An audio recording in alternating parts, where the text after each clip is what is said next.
வாங்க ஆங்கிலம் படிக்கலாம். இன்றைக்கி நம்ம பார்க்க போகிறது என்னென்னா, ஒரு 20 வேர்ட்ஸ் பார்ப்போம். ஆங்கிலத்தில் ஒரு 20 வேர்ட்ஸை நம்ம பார்க்க போகிறோம். ஸோ இந்த வேர்ட்ஸோட மீனிங்கை தமிழில் பார்க்க போகிறோம். அதே சமயத்தில் இந்த வேர்டை எப்படி ப்ரொனன்சியேஷன் பண்ணுறதுன்றதும் நம்ம பார்க்க போகிறோம். ஓகேவா? ஸோ ஸ்டார்ட் பண்ணலாம். முதலாவது அக்கம்பனி.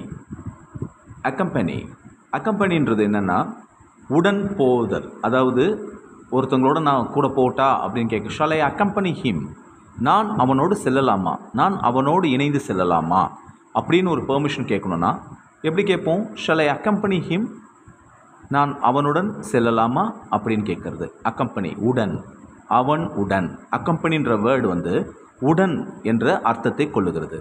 ஓகேவா? அடுத்ததாவது அட்வென்ச்சர், சாகசம். அட்வென்ச்சர், நான் நேற்று அட்வென்ச்சர் மூவிக்கு போயிருந்தேன். I went to an adventure movie. So நான் ஒரு அட்வென்ச்சர் மூவிக்கு நேற்று போயிருந்தேன். ஒரு சாகசமான ஒரு படம், மிகவும் விறுவிறுப்பான ஒரு படத்துக்கு நான் போயிருந்தேன் அப்படின்னு சொல்லும்போது அட்வென்ச்சர் அப்படின்னா ஒரு சாகசம், ஒரு சுறுசுறுப்பான ஒரு விஷயம், அட்வென்ச்சர். ஓகேங்களா? அடுத்தது அஃப்ரைடு என்றால் என்னென்னா பயம். Afraid, she is afraid of cockroach. She is afraid of cockroach. அப்போ அவளுக்கு காக்ரோச், அதாவது கரப்பான் பூச்சி என்றால் மிகவும் பயம். அஃப்ரைடு என்பது பயத்தை காட்டுகிறது, பயத்தை சொல்ல வருகிறது. அஃப்ரைடு என்றால் பயம். ஆங்ஷியஸ். அடுத்ததாக ஆங்ஷியஸ் என்றால் கவலை, ஒரியிங், கவலைப்படுதல். ஆங்ஷியஸ், ரொம்பவும் கவலைப்படுறது. ஆங்ஷியஸ் நான் அது கவலை, மிகவும் கவலைப்படுதல். Anxious. Apology. What is apology? மன்னிப்பு. அப்பாலஜி இஸ் நத்திங் பட் கேட்குற எக்ஸ்கியூஸ், சாரி, இதெல்லாம் சொல்லலாம். ஐ அப்பாலஜைஸ் மை செல்ஃப், நான் என்னை நான் என்ன பண்ணுறேன், நான் என்னை மன்னிப்பு எனக்கு தரும்படி கேட்டுக்கொள்கிறேன். மன்னிப்பு அப்படின்னு சொல்லும்போது அப்பாலஜி. அப்பாலஜின்ற வேர்டு பார்த்திங்கன்னா அதிகமாக நம்ம யூஸ் பண்ணுறோம். ஓகேவா? அப்பாலஜைசிங் லெட்டர்னு சொல்லுவாங்க, மன்னிப்பு கடிதம். ஓகேங்களா? அப்பாலஜின்றது மன்னிப்பு. அடுத்தது appearance. Look is appearance. Look at is appearance. அவனுடைய தோற்றத்தை பார், அவனுடைய தோற்றத்தை பார். அப்பியரன்ஸ். அப்பியரன்ஸ் என்றால் தோற்றம். அப்பியரன்ஸ், அப்பியரன்ஸ் என்றால் தோற்றம். அடுத்ததாக ஆர்கியூமெண்ட். ஆர்கியூ, வாதம் செய்தல். ஆர்கியூமெண்ட், வாதிடுதல். ஆர்கியூமெண்ட், ஆர்கியூமெண்ட், வாதம் செய்தல். ஆர்கியூமெண்ட் என்றால் வாதம் செய்தல். டோன்ட் ஆர்கியூ, நீ வாதம் செய்யாத, இங்கே வாதாடாத. டோன்ட் ஆர்கியூ சொல்லுவாங்கள்ல. ஸோ இதெல்லாம் இங்கே ஆர்கியூ பண்ணாதப்பா, டோன்ட் ஆர்கியூ. ஆர்கியூமெண்ட் என்றால் வாதம் செய்தல். அடுத்ததா beard. What is beard? Beard என்றால் தாடி. ஓகேங்களா? தாடி. அதே ப்ரொனன்சியேஷனில் பேர்ட். பேர்ட் என்றால் பறவைன்னு சொல்லுவோம். This is BEARD, beard. Beard என்றால் தாடி. அடுத்தது பிசைடு. பிசைடு என்றால் அருகில். பிசைடு என்றால் என்ன? அருகில். He sit beside me, அவன் என் அருகில் அமர்ந்தான். பிசைட் என்றால் அருகில், நியர். பிசைடு. அடுத்ததாக ப்ரீஸ். ப்ரீஸ் என்றால் என்ன? அது என்ன? ப்ரீஸ், தென்றல். தென்றல் காற்று. ப்ரீஸ், தெற்கு திசையிலிருந்து வருவதை தென்றல் காற்று என்று சொல்லுவோம். ஸோ ப்ரீஸ் என்றால் தென்றல், ப்ரீஸ். அடுத்ததா கேனல்னா என்னது? கால்வாய். தண்ணீர் பார்த்திங்கன்னா ஒரு இடமா குவிஞ்சு அதை தனியாக பிரித்து கடல் வரைக்கும் கொண்டுட்டு போகிறது ஒரு கால்வாய். கேனால் என்றால் கால்வாய். அடுத்தது கான்டெஸ்ட். கான்டெஸ்ட் என்றால் என்ன? போட்டி. ஸோ கான்டெஸ்ட் என்றால் என்ன? போட்டி. போட்டி, கான்டெஸ்ட். அடுத்ததாக கான்சனன்ட். கான்சனன்ட் என்றால் என்னென்னா, ஸோ இப்போ AEIOU அப்படின்னு ஆங்கிலத்தில் சொல்கிறோம். That is call vowel. அது இல்லாத மிச்ச லெட்டர்ஸ் எல்லாத்தையுமே ஆங்கிலத்தில் கான்சனன்ட்னு சொல்லுவாங்க. ஓகேவா? AEIOU இந்த லெட்டர்ஸ் இல்லாத மிச்சம் இருக்கிற ஆங்கில எழுத்துக்கள் எல்லாவற்றையும் கான்சனன்ட்னு சொல்லுவாங்க. அதாவது மெய் எழுத்துக்கள்னு ஆக்சுவலாக தமிழில் சொல்லுவாங்க. ஸோ பட் ஆனால் ஆங்கிலம்ன்றதுனால கான்சனன்ட்ன்றது AEIOU இல்லாத வவல் இல்லாத எழுத்துக்கள் அனைத்துமே கான்சனன்ட். புரியுதுங்களா? அடுத்ததாக கன்வீனியன்ட். என் வசதிக்கேற்றார் போல். கன்வீனியன்ட்.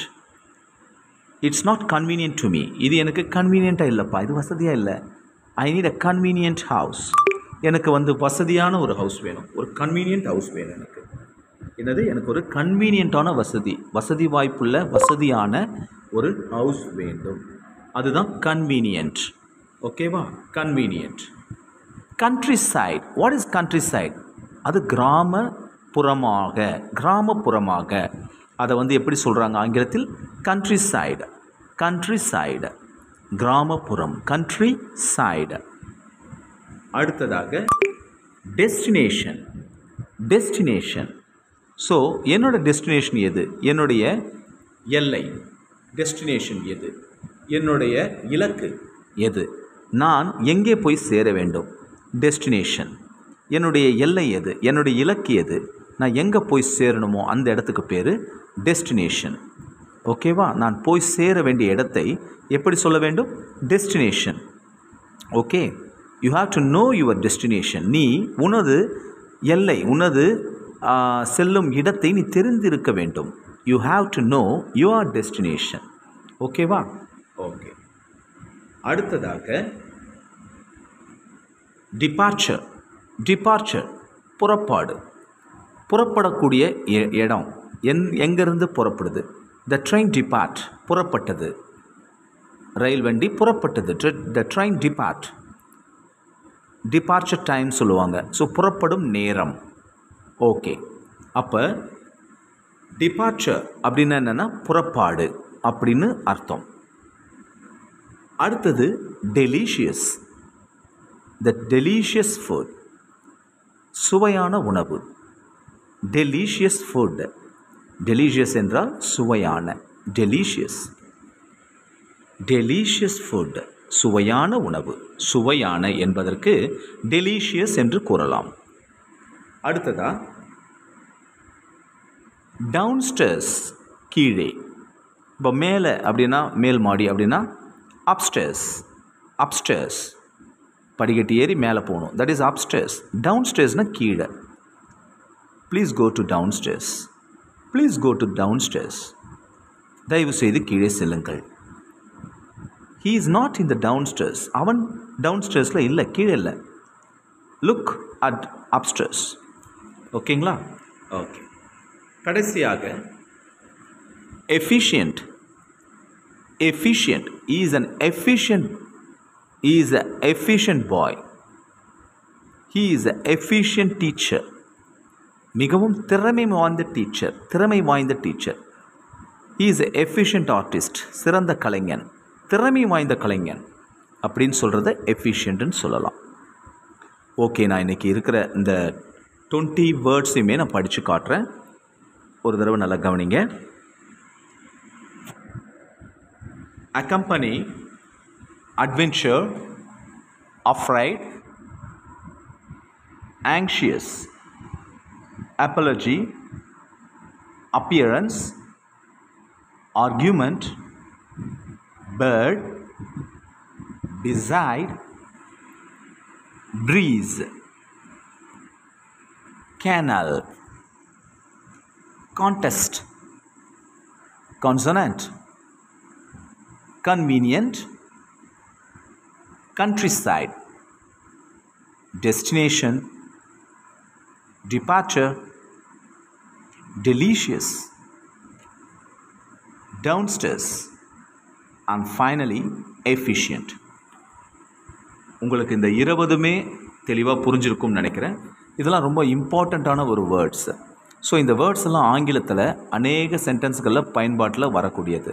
ஸோ இதனுடைய அர்த்தங்களையும் அதனுடைய ப்ரொனன்சியேஷன்ஸையும் நீங்கள் புரிஞ்சுக்கிட்டிங்கன்னா போதும். நீங்கள் கொஞ்சம் கொஞ்சமாக நீங்கள் இம்ப்ளிமெண்டேஷன் பண்ண ஆரம்பிக்கலாம் நீங்கள் பேசுகிறதுக்கு. ஸோ ஏன்னா வேர்டோட power, that is a vocabulary power தான் ஒரு சென்டென்சஸ்க்கு ரொம்ப ரொம்ப முக்கியம். ஸோ அதனால் எவ்வளோக்கு நீங்கள் வொக்காபுலரி தெரிஞ்சுக்கிறீங்களோ, so that will be very very useful in உங்களுக்கு வந்து பார்த்திங்கன்னா பெரிய ஒரு பலமாக இருக்கும் இங்கிலீஷ் பேசுகிறதுக்கு. ஓகேவா? Okay, thank you. ரொம்ப இந்த எல்லா வார்த்தைகளும் நீங்கள் வந்து கற்றுக்கங்க. ஸோ உங்களுக்கு ஏதேனும் தேவைகள் இருந்ததுன்னா கமெண்ட் செக்ஷனில் பாஸ் பண்ணுங்கள். உங்களுடைய கமெண்ட்ஸை லைக் பண்ணுங்கள், ஷேர் பண்ணுங்கள், சப்ஸ்கிரைப் பண்ணுங்கள் சேனலை. ஸோ ஃபர்தராக உங்கள் எல்லா வீடியோஸ், நாங்கள் போடுற எல்லா வீடியோஸுமே உங்களை வந்து ரீச் ஆகும். ஓகேங்களா? Thank you very much. Thanks for வாட்சிங்.